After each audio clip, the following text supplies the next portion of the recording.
So quality through iteration on our characters. Obviously, we have a big stable of characters, and the conceptualizing of the characters is a long process. There's a lot of people who have creative input in these things. There's a lot of things we need to stay consistent with.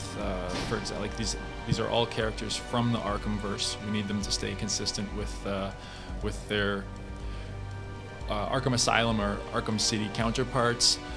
The ones that are new to the table, they have to stay consistent to their comic book versions. So we want to take elements in a range of levels from the comic book history, and also make sure that everything was part of the same universe and was visually consistent.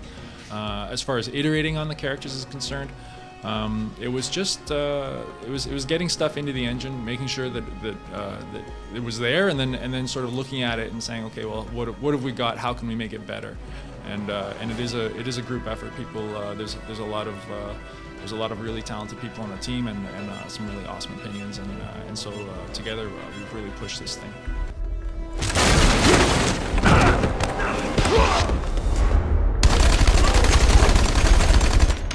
So the look goes along with the story in the sense that obviously we know that it's an origin story. It's a prequel. So the way we've sort of been incorporating that into the art direction is just so in terms of Batman, just making it seem like he's just getting going. Like he's a little rough around the edges.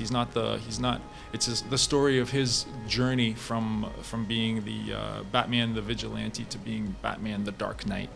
And so we wanted it to look like he'd just sort of gotten everything together, like his costume was coming together. It's something that we described as assembled rather than manufactured. So that was sort of, the assembled look was really important. We wanted things to be kit bashed. We wanted purposes of things to be evident. We wanted materials to be evident. We wanted to look like things were put together rather than off an assembly line or that specially made. Obviously, designing Copperhead, there's some hurdles to that. The look of Copperhead, like where Copperhead was before and where Copperhead is now in our game, is really sort of driven by the fact that our game is, one of the pillars of our game is that it's very dark and gritty. It's a serious and somber game. There's not a lot that's comical about it. We don't want it, we want it to sort of carry that visual look. And so it was important that the characters adhere to this and are consistent with this as well. So that was one of the big driving factors.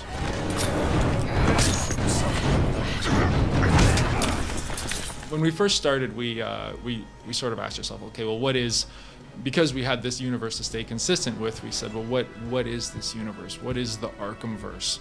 And so we broke it down into a few pillars, and one of our third pillar actually is like this notion of exaggerated reality. And so this is just there's bad guys, but in our game there's villains, and then there's super villains. So it's like everything's a little larger than life, and so the Gotham itself needs to be a little larger than life as well. It's a gothic and industrial place. Like there's a lot of sort of old architecture there. Nothing in Gotham is torn down and built new. Everything is built onto. So you've got like this layering of history.